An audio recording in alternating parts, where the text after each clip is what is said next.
के ऊपर सबसे पहले मैं आपसे अपील करूंगा कि आप हमारे चैनल को सब्सक्राइब जरूर कर लें। दोस्तों, हम आज बात करेंगे एचटेट से रिलेटेड, यानी कि आपको ये बताएंगे कि एचटेट का फॉर्म आसानी से आप किस प्रकार से अप्लाई कर सकते हैं और अप्लाई करने से पहले किन बातों को आपको ध्यान में रखना है, वरना आपका एचटेट का फॉर्म वो गलत हो सकता है। चलिए इसको देखते हैं। तो यहाँ पे सबसे पहले हम क्या करेंगे, हरियाणा लिखेंगे और हरियाणा के बाद में आपको लिखना होगा TET.in, यानी कि हरियाणा टेट.in। इस पर क्लिक करना होगा। जैसे ही आप इस पर क्लिक करेंगे तो आपके सामने बहुत जल्दी मूव करता हुआ इंपॉर्टेंट इंस्ट्रक्शन होंगी। मैं आपको ये सलाह दूंगा कि इसमें दो प्रकार के इंस्ट्रक्शन है, दोनों को आप डाउनलोड कर लें। बीच में रजिस्ट्रेशन के बारे में बात है, उसे आप स्किप भी कर सकते हैं, बाद में रजिस्ट्रेशन तो हमने करना ही है। तो यहाँ पे इंफॉर्मेशन बुलेटिन है और लास्ट में फोटोग्राफ से रिलेटेड, ये मैंने पहले ही डाउनलोड कर लिए हैं। चलिए मैं उनको दिखाता हूँ और ये बेहद ज्यादा जरूरी है, फॉर्म भरने से पहले हमें जान लेनी चाहिए।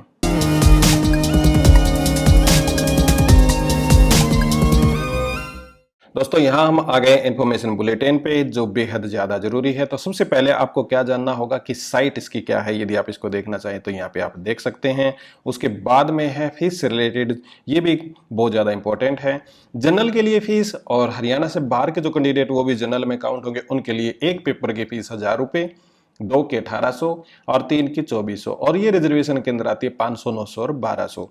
फिर इसके बाद में इंपॉर्टेंट डेट, ये भी आपको जान लेनी चाहिए। 17/9/2022, मतलब रात से ही शुरू हो गए थे फॉर्म, और 27/9/2022 के रात के 12 बजे तक फॉर्म आपके अप्लाई होंगे। और आपको एक बात और है, इसका फायदा है कि आपको करेक्शन का टाइम मिलेगा। यदि आप फॉर्म भरते समय कोई गलती कर देते हैं तो 3 दिन 28, 29 और 30 सितंबर को आप फॉर्म भी भर पाएंगे, यानी कि करेक्शन भी आप कर पाएंगे। अब हमें यहां से जाना होगा पेज नंबर सीधा 22 पे, क्योंकि बीच में हमारी कोई खास इंफॉर्मेशन है नहीं तो हम उसको स्किप कर देंगे। तो यहां पे पहुंच गए हम पेज नंबर 22 पे। पेज नंबर 22 पे आपको 3-4 चीजें बड़ी इंपॉर्टेंट देखने को मिलेंगी। पहले इंपॉर्टेंट इंफॉर्मेशन क्या है कि आपके पास एक नंबर हो, मोबाइल नंबर की बात ये कर रहा है। आइडेंटिफिकेशन आपके पास प्रूफ हो, जैसे कि आधार कार्ड वगैरह वगैरह। फोटोग्राफ से रिलेटेड है कि विजिबिलिटी वगैरह कितनी होनी चाहिए, जेपीजी फॉर्मेट वगैरह होना चाहिए। ये बात हम दूसरा जो इनका इंपॉर्टेंट इंस्ट्रक्शन है उस पर भी देख लेंगे। अब इसके नीचे क्या है कि आपको एक बार जब आपका सक्सेसफुल सबमिशन हो जाएगा, पेमेंट हो जाएगी, तो कंफर्मेशन पेज आपको चाहिएगा फर्दर रिकॉर्ड के लिए। तो ये भी बात थोड़ी सी अच्छी लगती है कि बता रखा है। यहाँ पे साइज के बारे में बात है, वैसे हम दूसरे उस पर भी देख लेंगे, परंतु साइज बता रखा है कि कितना होना चाहिए। लगभग आपका 50 KB से नीचे होना चाहिए, 3.5 से 4.5 सेंटीमीटर के बीच में बता रखा है। बाकी दोस्तों इस पे कुछ भी नहीं है, इसे हम स्किप करेंगे। और स्किप करने के बाद दूसरा हम देखेंगे ये वाला पेज। ये बड़ा इंपॉर्टेंट पेज है। यहाँ पे आप क्या देखोगे, यहाँ पे फोटोग्राफ से रिलेटेड बता रखा है। फोटोग्राफ किस प्रकार का आपका हो, कलर फोटोग्राफ हो, लाइट कलर इसमें हो, और बैकग्राउंड आपकी व्हाइट हो। बड़ी इंपॉर्टेंट बात ये है। दूसरी बात क्या है कि आपका साइज क्या हो। साइज आपका हो 3.5 से 4.5 सेंटीमीटर, और ये 100 KB से कम ही हो। ये भी लिखा हुआ कि 25 से 50 KB हो, परंतु 100 KB से कम आपका हो। नीचे बात है आपके सिग्नेचर से रिलेटेड। सिग्नेचर आपके ब्लैक पेन से हो, इसको याद रखना है। साइज इसका 3.5 से 1.5 सेंटीमीटर है और 50 KB से नीचे हो। उसके बाद में आपका दे रखा है सिग्नेचर से रिलेटेड। सिग्नेचर आपका ये देखिए कि इन्होंने जो चीज बता रखी है ना, इसे भी मैं बताऊंगा कि इन्होंने किस प्रकार बता रखी है और आपको क्या करना है। यहाँ पे बता रखा है कि आपका पेपर व्हाइट हो, ब्लू या ब्लैक आपकी स्टैंप हो, ब्लू भी हो सकती है, परंतु सिग्नेचर आपके ब्लू में नहीं हो, इस बात को याद रखें। यानी कि आपका थंब इंप्रेशन है ना, जो वो ब्लू में चल सकता है, और आपका थंब इंप्रेशन लेफ्ट थंब का हो, राइट का मत ले लेना, ये गलती आप मत कर देना, लिखा हुआ है। डायमेंशन इसकी वही 3.5 से 1.5 सेंटीमीटर जो सिग्नेचर की है। साइज आपका वही 50 KB से कम हो। अब यहाँ पे आप देखिए कि थंब इंप्रेशन उन्होंने वर्टिकल दिखा रखा है, परंतु आपको वर्टिकल नहीं, आपको हॉरिजॉन्टल लेना है इस तरीके से। तो ये इनका क्लियर है कि यहाँ पे ये वाला और ये वाला, ये 3 चीजें आपकी परफेक्ट होनी चाहिए। अब चलते हैं हम रजिस्ट्रेशन पेज पे। यहाँ पे दोस्तों हम आ गए रजिस्ट्रेशन पेज पे। रजिस्ट्रेशन पेज पे आने के बाद आपको क्या करना है, यहाँ पे करना है रजिस्ट्रेशन और लॉगिन पे क्लिक। यहाँ पे आपको क्या करना है, अप्लाई नाउ पे क्लिक कर देना है। यदि आपने पहले अप्लाई कर रखा तो आप रजिस्ट्रेशन और पासवर्ड वगैरह पे जा सकते हैं। हम करते हैं अप्लाई नाउ पे। यहाँ पे प्रोसीड पूछता है। प्रोसीड से पहले ना कुछ 6 इंपॉर्टेंट चीजें हैं जिनको आपको ध्यान में रखना है। वो कौन कौन सी, आपके पास वैलिड ईमेल आईडी और मोबाइल फोन नंबर हो, आपके पास पेमेंट के लिए कोई गेटवे हो, पर्सनल आपकी डिटेल आपके पास हो, फोटो आईडी वगैरह आपके पास होनी चाहिए, जैसे कि आधार कार्ड, पैन कार्ड और पासपोर्ट। स्कैन या डिजिटल इमेज आपकी हो जिसमें व्हाइट बैकग्राउंड हो, जिसकी बात हम कर चुके हैं, इमेज हो सिग्नेचर की और थंब इंप्रेशन की इमेज होनी चाहिए। यदि आप इंस्ट्रक्शन देखना चाहें तो यहाँ पे देख सकते हैं। प्रोसीड पे करेंगे हम क्लिक।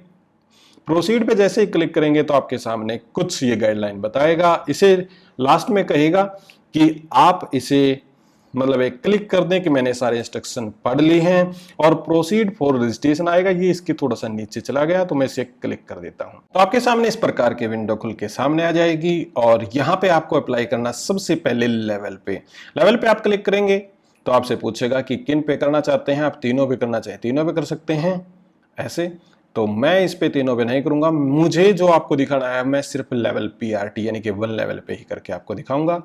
हमने कर दिया क्लिक। क्लिक करने के बाद आपसे पूछता है क्वालिफिकेशन नेम क्या है आपकी, तो DLED या BLED जो भी है, मैंने कर दिया यहाँ पे DED का मतलब JBT वगैरह से होता है। इंस्टीट्यूशन टाइप क्या है कि कहाँ से आपने किया है, इसमें आपका गवर्नमेंट है तो गवर्नमेंट पे क्लिक कीजिएगा, प्राइवेट है तो प्राइवेट पे, मैं क्लिक कर देता हूँ प्राइवेट पे। इंस्टीट्यूशन का नाम पूछता है आपको, उसके बाद में इंस्टीट्यूशन का नाम यहाँ पे डाल देना है। नाम डालने के बाद यहाँ पे पूछता है कि आपका रिजल्ट क्या है, पास है, रोल नंबर क्या है आपका वो पूछता है, एडमिशन ईयर पूछता है, ये सारी चीजें यहाँ पे पूछ लेता है। फिर उसके बाद में पूछता है कि इस डोमिसाइल ऑफ हरियाणा, यदि डोमिसाइल हरियाणा का है तो आपको यस कर देना होगा। फिर पूछता है कि आपकी कैटेगरी क्या है, मैं जनरल पे क्लिक कर देता हूँ। कौन सी स्टेट से आप हैं, होम डिस्ट्रिक्ट आपका क्या है, जैसे होम डिस्ट्रिक्ट आपका जो भी है आप उस पर क्लिक कर दीजिएगा। जैसे मैं यहाँ पे क्लिक कर देता हूँ रोहतक पे, कहाँ हमारा रोहतक पहुंच गया, ये वाला रोहतक है। फिर उसके बाद में पूछता है कि कैंडिडेट का नाम क्या है, फादर नेम क्या है, मदर नेम और डेट ऑफ बर्थ और gender, area type, PH type. फिर उसके बाद में पूछता है परमानेंट एड्रेस और कोरस्पोंडेंस एड्रेस, ये दोनों पे आप सेम क्लिक कर देंगे तो सेम एज परमानेंट यहाँ पे आ जाएगा। फिर कॉन्टेक्ट डिटेल पूछता है और उसके बाद में नीचे कहता है रजिस्टर्ड, तो यहाँ पे आप नीचे रजिस्टर्ड हो जाएंगे देंगे तो इस प्रकार की इन्फॉर्मेशन आपके सामने आ जाएगी। यहाँ पे आपको प्रोसीड करना है, इस बात को आप याद रखें। यहाँ पे 2-3 चीजें बता रखी हैं, जैसे अपलोड इमेज, मेक पेमेंट और प्रिंट रजिस्ट्रेशन फॉर्म। ये आपके रजिस्ट्रेशन नंबर और पासवर्ड आ जाता है, इसे आप स्क्रीनशॉट भी रख सकते हैं और फर्दर इंफॉर्मेशन के लिए आप इसे रख भी सकते हैं। हम यहाँ पे इसको कर देते हैं प्रोसीड। जैसे आप प्रोसीड कर देंगे सारी इंफॉर्मेशन आपके सामने आ जाएगी और ये इंफॉर्मेशन आप चेक भी कर सकते हैं। बाकी इसके अंदर जो आता है कि जैसे यहाँ पे आप देखोगे अपलोड इमेज का, मेक पेमेंट का और प्रिंट एप्लीकेशन फॉर्म का, और नीचे पूछता है प्रोसीड टू स्टेप 2, यहाँ पे हम कर देते हैं क्लिक। क्लिक करने के बाद में इस प्रकार की विंडो आपके सामने आएगी। इस विंडो के अंदर आपको सैंपल बता रखा है कि यहाँ पे सबसे पहले आपको फोटोग्राफ करना है, फिर उसके बाद में थंब इंप्रेशन डालना है, फिर उसके बाद में सिग्नेचर डालना है। तो सबसे पहले हम फोटो को डाल देते हैं। यहाँ पे तीनों चीजें मैंने डाल दी हैं और डालने के बाद में नीचे आता है प्रोसीड टू स्टेप 3। प्रोसीड पे आपको क्लिक करना होगा। जैसे ही आप प्रोसीड पे क्लिक कर देंगे तो इस प्रकार की विंडो आपके सामने एक बार फिर से खुल के आ जाएगी और ऊपर आप देखोगे तो मेक पेमेंट है। जैसे ही पे क्लिक करते हैं तो ये पूछता है कि 1000 रुपए आपको, क्योंकि हमने किया था सिर्फ एक पेपर के लिए, 2 के लिए करेंगे तो 1800, 3 के लिए करेंगे तो 2400। मैं इस पे कर देता हूं कंफर्म। हमने यहाँ पे कंफर्म कर दिया। कंफर्म करने के बाद ये पूछता है कि पे विद, किसके साथ आपको पे करना है। तो जनरली आप जिस पे भी चाहें उस पे क्लिक कर सकते हैं। यदि आप क्रेडिट कार्ड से पे करते हैं तो हो सकता है आपको कुछ एडिशनल चार्ज भी यहाँ पे देना पड़े, अन्यथा आप यहाँ पे जा सकते हैं नेट बैंकिंग पे या फिर बाकी चीजें हैं ना जो उनके ऊपर आप क्लिक कर सकते हैं। तो अभी इसके बारे में मैं फीस को पे कर देता हूं, बाकी जो प्रोसीजर है आपको बताता हूं। ये सारी इंफॉर्मेशन भरने के बाद आपको करना होगा प्रोसीड पे क्लिक। प्रोसीड पे जैसे ही क्लिक कर देते हैं तो इस प्रकार से आपके सामने एक बार फिर विंडो आएगी और उसमें पूछेगा कि आपका OTP क्या है। OTP जो भी आपका आए उसको यहाँ पे डाल देना है। फिर कर देंगे हम सबमिट। सबमिट करने के बाद में इस प्रकार से एक बार फिर से आपके सामने एक विंडो आ जाएगी और इस विंडो के अंदर सिर्फ आपकी पेमेंट रिसिप्ट है। पेमेंट रिसिप्ट के यहाँ पे साइड में मतलब राइट साइड में आप देखोगे ना तो एक प्रिंट का टैब आपको देखने को मिलेगा। ये यहाँ पे थोड़ी सी स्क्रीन साइज के हिसाब से फिट नहीं बैठता, तो मैं इस पे प्रिंट पे क्लिक कर दूंगा। जैसे ही हम प्रिंट पे क्लिक करेंगे तो एक और नई विंडो आपके सामने आ जाएगी। ये डायरेक्ट मेरा प्रिंटर बता रहा है कि हम उस पे जाके प्रिंट कर सकते हैं।